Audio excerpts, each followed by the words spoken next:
बेरोजगारीने एकतर सगळीकडे थैमान घातले आहे. त्यात ज्या गावात लोकसंख्या कमी असते त्या गावासाठी नोव्हेंबर महिन्यानंतर जवळपास सगळ्यांची फाटकी अवस्था असते.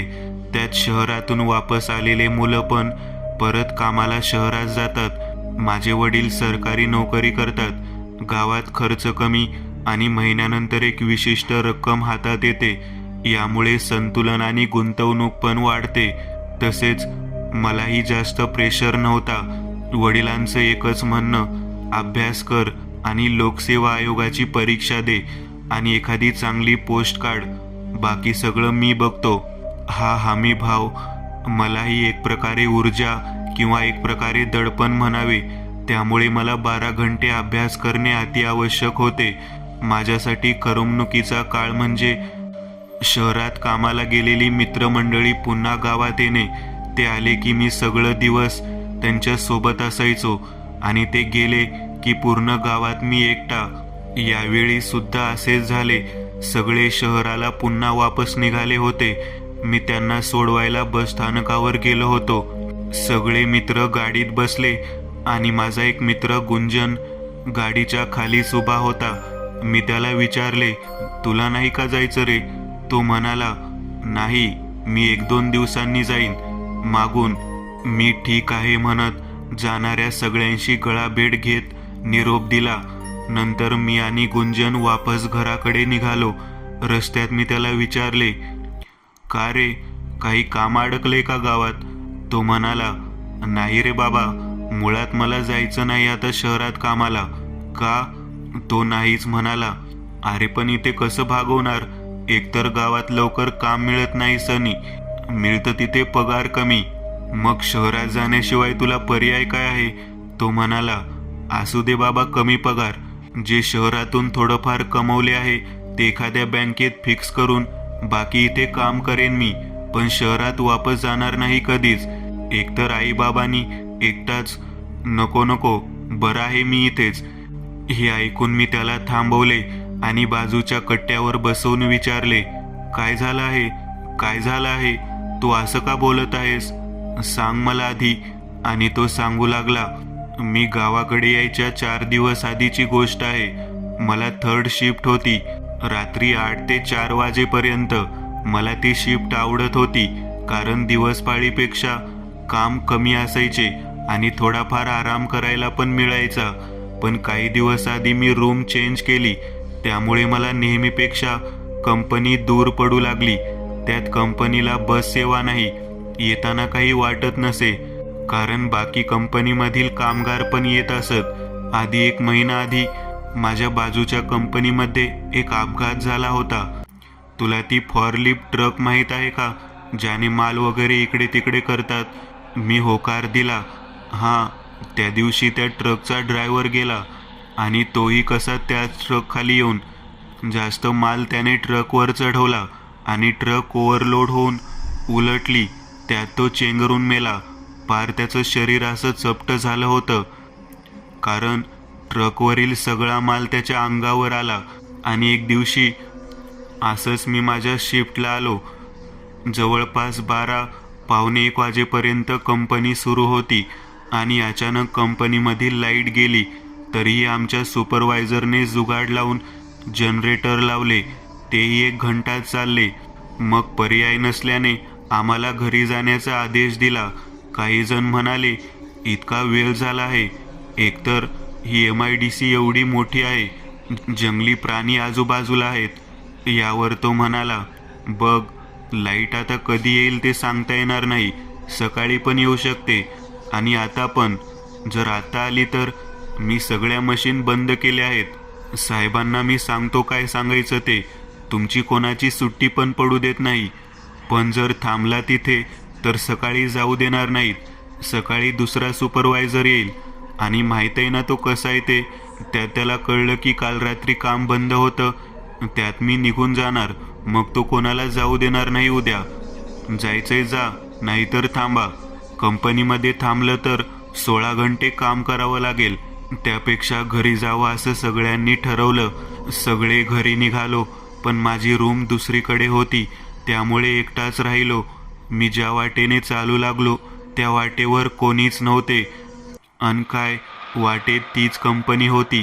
मध्ये काम चालू आणि गेट नंबर 6ला ती अपघात झालेलं ट्रक लावलं होतं. मी त्या ट्रककडे बघितले आणि सरळ निघालो. थोडं पुढे गेलो आणि मला मागे काहीतरी चालत आहे असं वाटलं. मी मागे फिरून पाहिलं तर कोणी नव्हतं. तरी कोण आहे का बघण्यासाठी मी थोडं मागे आलो आणि पुन्हा त्या गेटकडे बघितले तर त्या ठिकाणी ती ट्रक नव्हती. मला जरा वेगळे वाटले. नंतर म्हटलं काम पडलं असेल कंपनीमध्ये आणि पुन्हा चालू लागलो आणि परत मला मागे काहीतरी चालल्यासारखा आवाज आला. यावेळी मात्र मी जरा घाबरलो आणि आपल्या गावात जसं सांगतात असं काही भास झाला तर मागे वळून पाहायचं नाही हे ठरवून मी पुढे चालू लागलो. काही वेळानंतर मला कळून चुकले की काहीतरी माझ्या मागे आहे. मी अजून फास्ट चालू लागलो. तेही माझ्या मागे मागेच येत होतं. वाटेत कुत्रे भुंकत होते. भयानक वेळ होती. मी माझा जीव जणू घशात घेऊन चालत होतो. पूर्ण निर्मनुष्य रस्ता, चारी बाजूंनी झाडी लावलेली आणि मी एकटा. आणि म्हटलं घाबरून चालणार नाही. धाडस एकवटून मी जोरात म्हटलं कोण आहे रे मागं. मागे वळलो आणि त्याच ठिकाणी धडपडून पडलो आणि रडत ओरडत पळू लागलो. तीच ट्रक, तोच कामगार माझ्या मागे होता. मी जीवाच्या आकांताने पळत होतो पण ते ट्रक मला त्याच लांबीवर माझ्या मागे चालताना दिसत होतं. त्यात बसलेला तो माझ्याकडे एकटक पाहत होता. शेवट मी पळत पळत रूम जवळपास पोहोचलो तेव्हा मागून आवाज आला, आज माझी सुट्टी आहे साहेब. दुसऱ्या दिवशी सकाळी मी त्याच कंपनीमध्ये गेलो आणि त्यांना रात्रीची पूर्ण घटना सांगितली तर ते म्हणाले, दारू पिलास काय अरे, ट्रक आता काही कामाची नाही. ट्रक तर केव्हाच कंपनीतून घेऊन गेले. तिथून पुढे मी जवळपास हप्ताभर कामाला गेलोच नाही. पगार आली की मी गावाकडे आलो आणि आता काही जाणार नाही भावा. काही दिवसांनी अजून दोघे गावी आले आणि तेही म्हणू लागले की वापस नाही जाणार. त्यावर गुंजननी त्यांना एकच प्रश्न केला, थर्ड शिफ्ट होती का? ते हो म्हणाले. त्याने अजून विचारले, कुठं दिसलं? एक म्हणाला, मला गेटवर दिसलं. एक म्हणाला, मला तर कंपनीमध्ये दिसलं.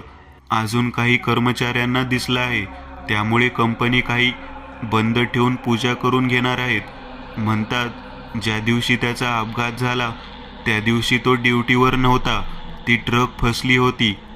तो जुना अनुभवी होता म्हणून साहेबाने त्याला बोलावून घेतलं होतं. मरतेवेळी त्याने एकच म्हटलं होतं, साहेब मी म्हटलं होतं तुम्हाला मी सुट्टीवर आहे. दुसरा अनुभव विच्छेदन. हा अनुभव एका आरोग्य सेवा करणाऱ्या इसमाचा आहे. तो एक उत्तम पर्यवेक्षक होता. त्याच्या हद्दीतील सर्व कामे तो अतिउत्तम पद्धतीने करायचा. स्वभाव एकदम नम्र. त्याला कामावर येऊन फक्त 4 महिने झाले होते. नवीन भरतीमध्ये निवड झालेला इसम, त्याचं नाव सदाशिव. नवीन आहे म्हणून त्याला आरोग्य संबंधित आणि त्याच्या पदाला निगडीत कामे त्यास वरिष्ठ अधिकारी सांगत असत. जसा अनुभव येईल तेव्हा त्याला मोठी कामे देऊ असा त्यांचा हेतू. नियमांनुसार त्याला किमान 2 वर्षे कंत्राटी स्वरूपावर काम करावे लागेल. नंतर त्याची परमनंटची ऑर्डर निघेल. तसेच त्याने 2 वर्ष पुण्यात एका मोठ्या रुग्णालयात काम केले. त्यास पुरेसा अनुभव मिळाला होता. त्यामुळे तो त्याची परमनंटची ऑर्डर कधी निघेल याची वाट बघत होता. त्याच्यासोबत अजून काही उमेदवार होते, तेही त्याच्यासारखेच. अखेर त्यांची ऑर्डर निघाली आणि सोबत बाकीच्या उमेदवारांची सुद्धा. सगळे परमनंट झाले म्हणून पेढे वाटत होते. पण सदाशिव तोंड पाडून एका बेंचवर बसला होता. तेवढ्यात त्याचा वरिष्ठ येऊन त्यास म्हणाला, काय रे सदा, मला पेढे नाही दिलेस तू? सदाने त्याच्या हातात असलेला ऑर्डरचा कागद वरिष्ठांना दिला. त्याने तो पाहिला. तेवढ्यात सदाशिव म्हणाला, बघा साहेब, कुठे पोस्टिंग दिली आहे मला आणि बाकीच्यांना चांगल्या ठिकाणी, मला टाकलं या ठिकाणी. यावर वरिष्ठ त्याच्या बाजूला येऊन बसला आणि म्हणाला, अरे वेड्या, ही तर उलट चांगली बाब आहे. शहरात महागाईचा भत्ता वेगळा मिळतो, वागणूक चांगली, पण इथे जीवाची खूप मरमर होते. नवीन नवीन काही वाटत नाही, पण जसजसे वय वाढत जातं पेलवत नाही. त्या गावात जिथे तू पोच झालास त्या ठिकाणी काम कमी, रुग्णसंख्या कमी असणार, आरामात नोकरी करशील, बऱ्या प्रमाणात सेव्हिंग होईल तुझ्या पैशाची. आणि असंही तुझी इच्छा असेल नसेल, पहिल्या पोस्टिंगसाठी जावंच लागतं. किमान 3 वर्षे त्या ठिकाणी तुला काम करावं लागेल. तेव्हा कुठे बदली वगैरेची तडजोड होईल. आता काही होऊ शकत नाही. आणि मग आधी सांगायचं ना मला की शहरातच हवी आहे पोस्टिंग. माझ्या आहेत काही ओळखीचे लोक, वर केले असते काम तुझे. आता ऑर्डर निघाली आहे, काही करता येणार नाही. मनात नसूनही सदाशिवला जावे लागणार होते आणि शेवटी तो त्या गावी आला आणि कामावर रुजू झाला. गाव छोटे असल्यामुळे रुग्णसंख्या कमीच होती आणि मृतदेहसुद्धा जास्त करून अपघात झालेले येत होते. शहरांपेक्षा तणाव कमी असल्याने सदाशिव प्रसन्न होता. काही दिवसांनी त्याची गावकऱ्यांशी चांगली ओळख झाली. सदाशिव रोज कामावर जात असायचा. सकाळची पाळी असल्याने संध्याकाळी तो लवकर परत येत होता. असेच काही दिवस निघून गेले आणि पण एक दिवस त्याच्यासोबत काम करण्यासाठी अजून एक जण पोच झाला आणि त्यास सकाळची पाळी देण्यात आली. सदाशिवला त्या ठिकाणचा अनुभव झाला असल्याने आता शवविच्छेदन विभागात कामास लावले. पर्याय नसल्याने त्याला काम करावे लागले. विच्छेदन गृह रुग्णालयापासून जरा लांबच होते. सदाशिव मोटरसायकल घेऊन जात असे. एक दिवस मृतदेहांचे रेकॉर्ड्स तपासत असताना त्याला कळून आले की काही मृतदेहांची नोंद केलीच नाही. यामुळे त्याने सहकाऱ्यांशी संवाद केला. सहकारी म्हणाला, तुम्हाला गावकऱ्यांनी काही सांगितले नाही का? सदाशिव नाही म्हणत म्हणाला, का? तू का असं विचारतोय? यावर सहकारी म्हणाला, कारण आलेल्या काही मृतदेहांपैकी 2-4 मृतदेह साहेबांसाठी देवावे लागतात. दर महिन्यांच्या 2-4 तरी. त्या दिवशी आम्ही इथे मृतदेह ठेवून निघून जातो. सकाळी जातो तर तो मृतदेह त्या ठिकाणी नसतो. जणू साहेब स्वतःच्या हाताने त्या शवाचे विच्छेदन करतात, कुठलेही अवजार न वापरता. गावकरी आणि तुम्ही मला काही सांगू नका. मला आतापर्यंतच्या गायब झालेल्या सर्व शवांची माहिती हवी आहे. तो म्हणाला, ते तुम्हाला रुग्णालयात मिळेल. वरिष्ठ साहेबांना विचारा, मला माफ करा. दुसऱ्या दिवशी मी रुग्णालयात गेलो. वरिष्ठ साहेबांना गायब शवांची माहिती मागताच त्यांनी माझ्याकडे एक कटाक्ष टाकत मला केबिनमध्ये घेऊन गेले आणि म्हणाले, का हवी आहे तुला ती माहिती? जास्त डोकं लावू नको, तुझं काम कर. मी म्हणालो, मी माझंच काम करत आहे सर. हे साहेब कोण आहे? यावर ते म्हणाले, खूप वर्ष आधी त्या ठिकाणी एक माणूस काम करत होता. एक दिवस आमची चूक होती. चुकीने एका बेशुद्ध इसमास आम्ही मृत घोषित केले. त्याचा अपघात झाला होता. त्यास शवविच्छेदनास पाठवले आणि त्या दिवशी तेही शुद्धीत नव्हते. दारू पिऊन कामावर आले होते.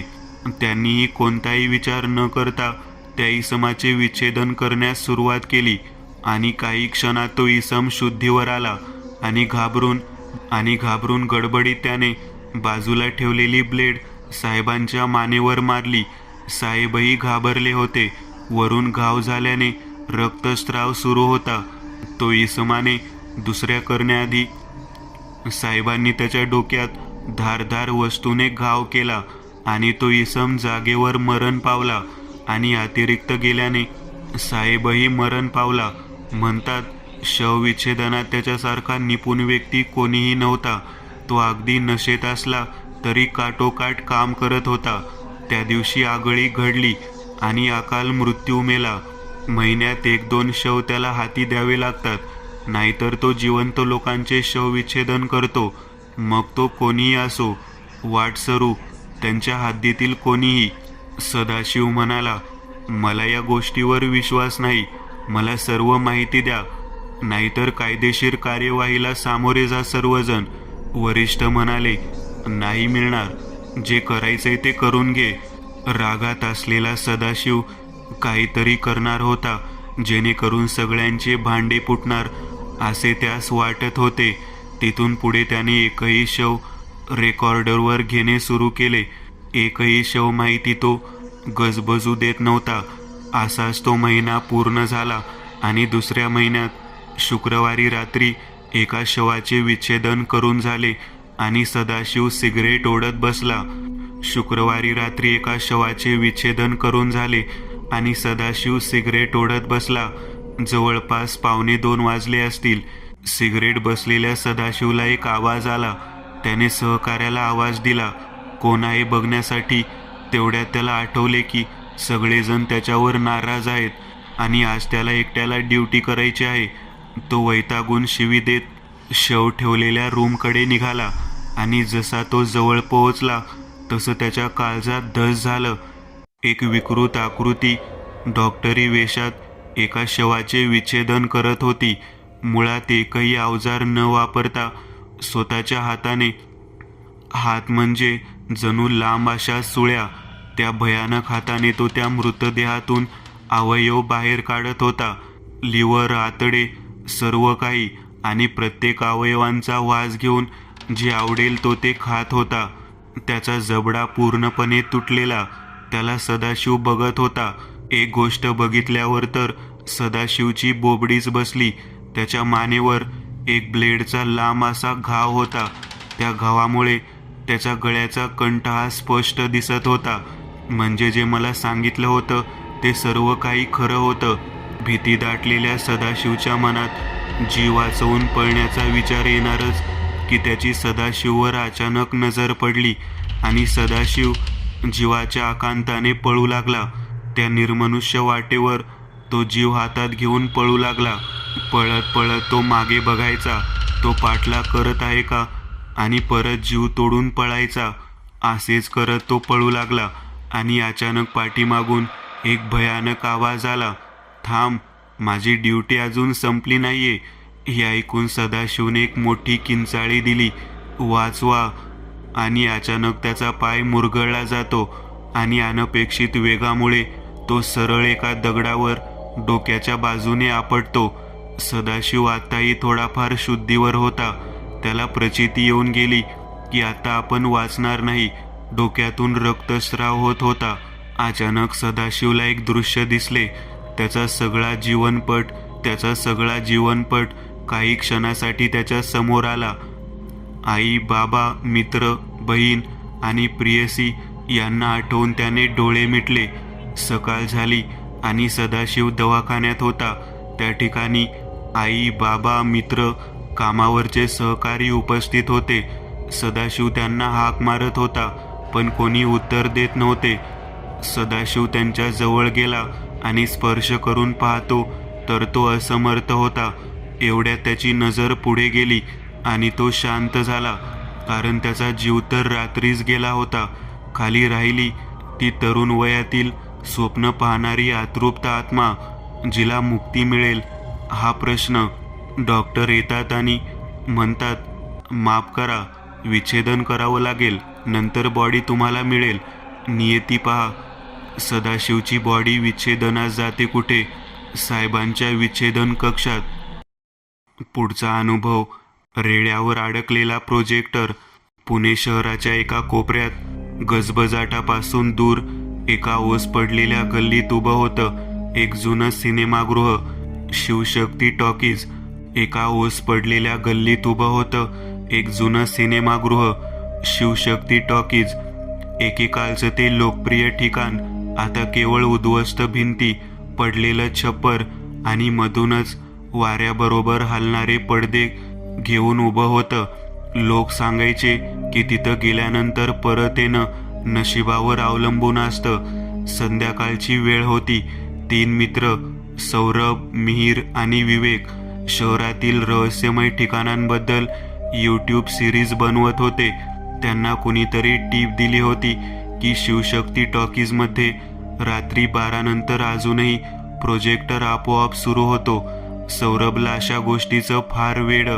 त्याच्या आग्रहावरून तिघांनी तिथं जाण्याचं ठरवलं. रात्रीचे 12 वाजले. 3 छायाचित्रकार हातात टॉर्च आणि कॅमेरा घेऊन सिनेमागृहाच्या मोडकळलेल्या दरवाजातून आत शिरले. आतला अंधार इतका दाट होता की टॉर्चची झोतही पुरेशी नव्हती. पायाखालची खुर्ची कधीच धूळखात झाली होती. पडद्यावर काळसर डाग होते आणि मागे प्रोजेक्टर रूमच्या खिडकीतून काहीतरी हालताना दिसत होते. हे बघ, आपोआप हलते, मिहीर थरथरत बोलला. सौरभ लगेच कॅमेरा त्या दिशेने फिरवतो. प्रोजेक्टर चालू झाला. त्याचवेळी थिएटरभर एका विचित्र फिल्मची सुरुवात झाली. ती कुठल्याच भाषेत नव्हती, फक्त अस्पष्ट आकृती, काळसर रेषा आणि विचित्र आवाज. आवाज कानातून आत घुसावा असा, माणसाच्या वेदनेचा, भयाचा आणि हताशेचा. विवेक पटकन उठला. हे काहीतरी बरोबर नाही, चला इथून. पण त्याच क्षणी साऊंड स्पीकरमधून एक विचित्र किंकाळी पसरली, इतकी तीव्र की तिघांच्याही पायात गोळा आला. सौरभ म्हणाला, आपण आधी वरच्या प्रोजेक्टर रूममध्ये जाऊन पाहूया काय चालू आहे. तिघे वर गेले. दरवाजा अर्धा उघडाच होता. आत शिरताच एक थंडगार झोत अंगावर आला. खोलीत प्रोजेक्टर फिरत होता, पण त्याला कुठलीही वीज जोडलेली नव्हती. तेव्हा अचानक खोलीच्या कोपऱ्यात एक काळसर आकृती हळूहळू उभी राहिली. डोळे नसलेले, तोंड न फाटलेलं, पण आतून एक आवाज, हे माझं घर आहे, तुमचं इथं काय काम? मिहीरच्या तोंडातून ओरड निघाली, पण आवाज बाहेर गेला नाही. आवाज आतच अडकून राहिला. सौरभ काहीतरी म्हणायच्या आतच आकृतीने मिहीरच्या गळ्यावर आपलं काळसर हात टाकलं आणि तो क्षणात बेशुद्ध झाला. विवेक धावत खाली गेला. सौरभने मिहीरला हाताने ओढत खाली आणलं. बाहेर पळायला लागले. सिनेमागृहाच्या दरवाजापाशी पोहोचेपर्यंत मिहीरचा श्वास थांबलेला होता. 5 दिवसांनी विवेक हॉस्पिटलमध्ये शुद्धीवर आला. त्याला डॉक्टरांनी सांगितलं की त्याचा मित्र मिहीर मरण पावला आणि सौरभ अद्यापही गायब आहे. त्याच रात्री हॉस्पिटलच्या खोलीत असताना विवेकला टीव्हीवर एक विचित्र आवाज ऐकू येतो. त्याच अस्पष्ट फिल्मसारखा. स्क्रीनवर दिसतं, शिवशक्ती टॉकीजच बंद करा. आणि मग सौरभच्या चेहऱ्यावरची एक हलती छाया, मी अजूनही इथेच आहे, निघू शकत नाही. सूत्र सांगतात की शिवशक्ती टॉकीजमध्ये अनेक वर्षांपूर्वी एका चित्रपटाचा प्रयोग होत असताना प्रोजेक्टर ऑपरेटरने आत्महत्या केली होती, कारण त्या फिल्ममध्ये तो काहीतरी दिसलेलं पाहिलं होतं. त्यानंतर कुणीच तिथं थांबत नसे. सध्या सिनेमागृह बंद पडले, पण दर रविवारी रात्री 12 वाजता कुणीतरी आतून तो प्रोजेक्टर चालू करतो आणि एक फिल्म दाखवतो, जी कुठल्याच रीलमध्ये नोंदवलेली नाही. पडद्याआडचा चेहरा. नाव जरी घेतलं तरी आजही लोक त्या सिनेमागृहापासून दूर राहतात.